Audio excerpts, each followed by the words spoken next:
Hello viewers. आज हम फिर से एक नए टॉपिक पर चर्चा करने वाले हैं और वो जो टॉपिक आपका पिछले वीडियो से ही है। पिछला वीडियो वो वाला जहाँ पे हमने जिक्र किया हुआ था कि संपत्ति खरीदते हैं तो टेली मुझसे कैसे एंट्री करते हैं। तो उस वक्त मैं आपको परचेस करके दिखाया था कि देखो आप संपत्ति परचेस करते हो तो क्या क्या दिक्कत आती है। देखो मैं एंट्री आपको सिखाता अगर तो आप लोग मान लेते कि हाँ एंट्री सही है, लेकिन मैंने जब रिजल्ट आपको दिखाया तो आपको समझ में आया कि एक्चुअल में जो यूट्यूब चैनल वाले हैं और जो हमें सिखाते हैं वो यही करते हैं। हमें बस एंट्री सिखा देते हैं लेकिन रिजल्ट नहीं दिखाते, और रिजल्ट देखने पर ही पता चलता है कि वो सही है गलत। तो पहले उस मुद्दे को ले आते हैं कि क्या मुद्दा आ रहा था, क्या गलत आ रहा था। तो पहले डे बुक में देख लेते हैं हमारे पास क्या एंट्री है। हम हमारे पास कोई एंट्री नहीं है। बैलेंस शीट में कोई फिक्स एसेट्स नहीं है। प्रॉफिट एंड लॉस नहीं है। एक हम एंट्री कर रहे थे कि अगर कोई हम संपत्ति परचेस करते हैं तो जैसे कि यहाँ पे कुछ मैं चेंजेस सभी पे एक्सपेरिमेंट कर ही रहा था इसी के बारे में, तो बदल गया है। चलो अभी से वापस मैं लाऊंगा यहाँ पर। तो अगर कोई हम संपत्ति परचेस करते हैं तो उसकी एंट्री अगर हम करना चाहें तो क्या होगा उसको हम देख रहे थे। तो देखो अगर परचेस में किसी संपत्ति की एंट्री करते हैं तो क्या होगा उसे हम देख लेते हैं। तो हमारे पास कौन सी संपत्ति बनी हुई है उसे भी देख लेते हैं। हमारे पास लेजर के रूप में क्या है हमारे पास भाई। ये हमारा एक मैटर है कि अगर इस संपत्ति को हम परचेस करते हैं, जैसे कि मैं यहाँ पर थोड़ा सा ऐसे जगह पे आता हूँ। एक डिलीवरी ट्रक्स है जिसको हम परचेज कर रहे हैं और इसको हमने फिक्स एसेट के रूप में रखा है, और इस पर्टिकुलर सेटिंग पर हम रिजल्ट क्या है देखना चाहते हैं। और हमने बताया था कि अगर इन्वेंट्री वैल्यू यस करते हैं तो हम पीस मात्रा में सामान को ले सकते हैं, और नहीं तो फिर दिक्कत होगी। तो पहले ही से मैं नो करता हूँ आप लोगों के लिए, ताकि आपको चीज़ें आसानी हो समझने के लिए सेव कराता हूँ और सीधा मैटर पर आता हूँ। अगर इन्वेंट्री वैल्यू को नो करके अगर परचेस में हम इसकी एंट्री करते हैं, और कहाँ से खरीदे, टाटा मोटर से परचेस कर लेते हैं, तो यहाँ पर देखोगे कि आपका ये जो स्टॉक है वो नहीं आएगा। जो आप कितना भी सर्च कर लो यहाँ पे वो चीज़ नहीं आएगा, क्योंकि उस पर इन्वेंट्री वैल्यू इफेक्टेड नहीं हो रहा है। और इन्वेंट्री वैल्यू इफेक्टेड नहीं हो रहा है कहने का मतलब है कि परचेस का डेफिनेशन मैंने समझाया था और बुक भी दिखाई हुई थी स्पेशली इस चीज़ के लिए आपको, कि हमारी कंपनी के लिए परचेस का मतलब होता है कि अगर बेचने के उद्देश्य से हम कुछ खरीद रहे हैं तो वो परचेस है। वो परचेस है मतलब वो स्टॉक है। तो ये जो हम मोटर्स खरीद रहे हैं, जो सामान खरीद रहे हैं टाटा मोटर्स वाला, ये हमारा जो है वो स्टॉक नहीं है। इसका से परचेस मेंटेन नहीं कर सकते। लेकिन इसका एक और भी मैटर है, यहाँ पे एक और अच्छे तरीके से एंट्री है, उसको भी हम देख लेते हैं। अगर इसका हम F5 में एंट्री करते हैं जहाँ पे हम कैश का जिक्र करेंगे, तो सवाल आता है कि यहाँ पर टाटा मोटर्स ले या फिर हम वो जो डिलीवरी का जो पिकअप है उससे ले। क्योंकि इन दोनों में से एक की एंट्री हो पाएगी, दोनों की एंट्री हम नहीं कर सकते, क्योंकि यहाँ पर जो पेमेंट है, कैश पेमेंट जो हो रहा है, वो किसके लिए हो रहा है ये यहाँ पर बोला जा रहा है। यानी यहाँ तो टाटा मोटर को पेमेंट कर रहे हैं उसकी एंट्री कर सकते हैं, या फिर हम जो सामान लेकर आए हैं उसकी एंट्री हम कर सकते हैं। तो सवाल आता है कि किसकी एंट्री करें। अगर हम इसकी एंट्री करते हैं और लिख देते हैं कि वो 5 रुपए का भी क्यों ना हो, तो ये जो पैसा है किसको दिया वो समझ में नहीं आया, क्योंकि इससे सिर्फ ये दिखाई देगी कि हमारे पास एसेट्स क्या है, कि हमारे पास एसेट्स क्या है, ये बस यही दिखाई देगा। और किसको पेमेंट किया गया है, कितना पेमेंट किया गया, हो सकता है उससे पेमेंट आधा अधूरा बचा हो, कुछ पेमेंट करना बाकी हो, ऐसा बहुत सारे मैटर हो सकते हैं। बैलेंस कितना है ये भी हमें देखना पड़ सकता है। तो अब हमें समझना होगा मैटर कि ये जो चीजें हैं वो कैसे एंट्री होगी। तो अगर यहाँ पर एंट्री करोगे ना, जैसे कि मैं आपको एंट्री करा कर भी दिखाता हूँ 1 लाख रुपए, और मैं दिखाया था पिछले वीडियो में भी यहाँ पर, तो यहाँ पर ये एंट्री करके सेव कर देते हैं तो आपका बैलेंस शीट फिक्स एसेट आपको देखने को मिल जाएगा। और इसको वापस मैं डिलीट कर भी देता हूँ आपके लिए। अब वापस मैटर आ जाते हैं हमारे लेजर पर। अगर हम इन्वेंट्री वैल्यू यस करके इस क्वेश्चन की एंट्री करते हैं तो बहुत सारी चीजें इफेक्ट देखने को मिलेगा। अब वाउचर बजाएंगे और परचेस में एंट्री करेंगे और टाटा मोटर्स लेंगे और यहाँ पर यूज करेंगे हमारा वो प्रोडक्ट का नाम, तो ऑटोमेटिक तुरंत आ जाएगा। इससे पहले कोशिश करेंगे तो नहीं आएगा, और यहाँ पर हमें लिखना पड़ेगा कि क्या क्या प्रोडक्ट्स है, क्या चीज है। लेकिन मान लेते हैं कि ABS नाम से कुछ है चीज, ले ही लेते हैं चलो। ये हो गया सामान की एंट्री। अगर मैं इसकी एंट्री कर देता हूँ तो वही प्रॉफिट एंड लॉस में मैटर आ जाएगा कि ये 50,000 का प्रॉफिट क्यों चीज का, जब हमने सामान खरीदा है बस, और कोई बेचा बेचा नहीं है, कुछ भी नहीं किया है, तो क्या है चीज का प्रॉफिट है। आपको मैं पिछले वीडियो में इस चीज को समझा चुका हूँ, बस यहाँ पे थोड़ा सा हाईलाइट के रूप में ले रहा हूँ ताकि आप मैटर को समझ जाएं। और मान लीजिए आप इसका एंट्री वाउचर में करते हो, सिर्फ सामान की एंट्री चाहते हो तो कैश कर दोगे, और फिर से टाटा कहाँ गया वो VS वाला, ये रहा। तो क्वांटिटी आएगी, फिर इसमें एक लिख दोगे।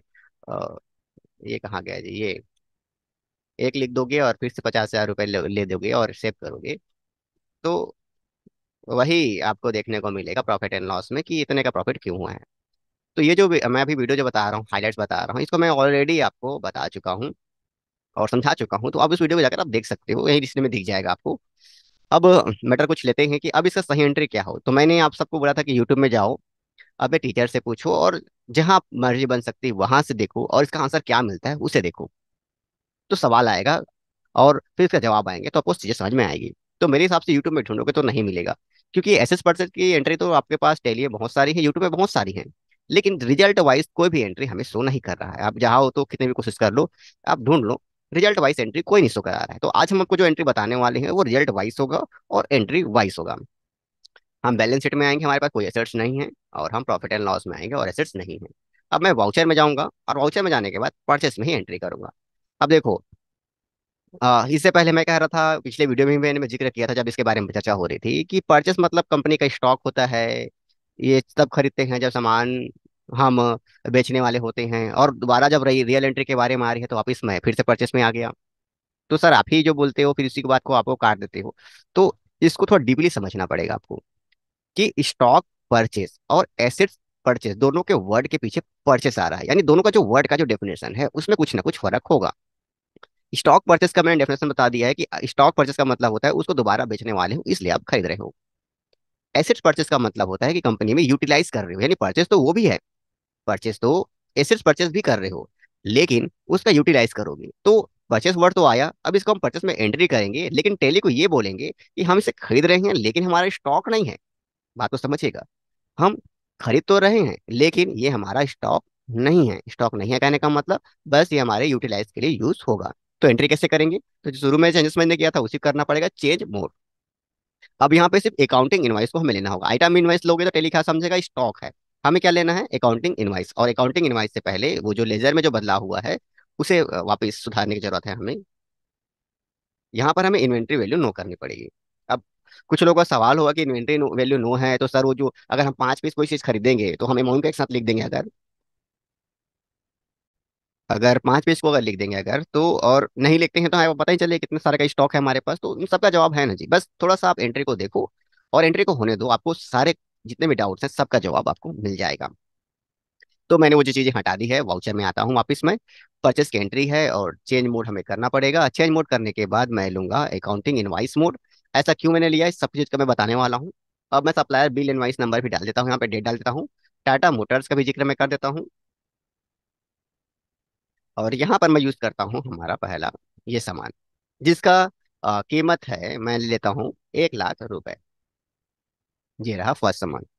तो अगर आपने देखो, संपत्ति अगर परचेस कर रहे हो तो हो सकता है कि आप डिलीवरी ट्रक 5 पीस खरीद लो, या फिर हो सकता है एक ही पीस आप खरीदोगे, या फिर हो सकता है कि अलग अलग सामान आप खरीदोगे। तो कुछ ही मैटर हो सकता है, जितना भी सामान है उन सारे सामान को आप एक साथ आप यहाँ पे लिख दो।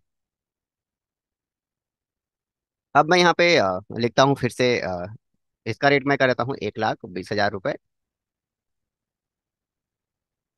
और वही सामान हम खरीद रहे हैं, चाहे तो फिर से हम इसको 1 लाख रुपए दे दे, कोई दिक्कत नहीं है। ये 3 सामान की मैं यहाँ पे एंट्री कर देता हूँ। अब इसको मैं न्यू रेफरेंस के रूप में सेव कर देता हूँ। सेव करने के बाद पहले रिजल्ट क्यों आते हैं, बैलेंस शीट में देख लेते हैं। हमारे पास 3,20,000 की संपत्ति है। कौन कौन सी है? तो यही है संपत्ति है, और पूरा हिसाब आपको देखने को मिल जाएगा कि वो कितना पीस आपने उससे खरीदा था।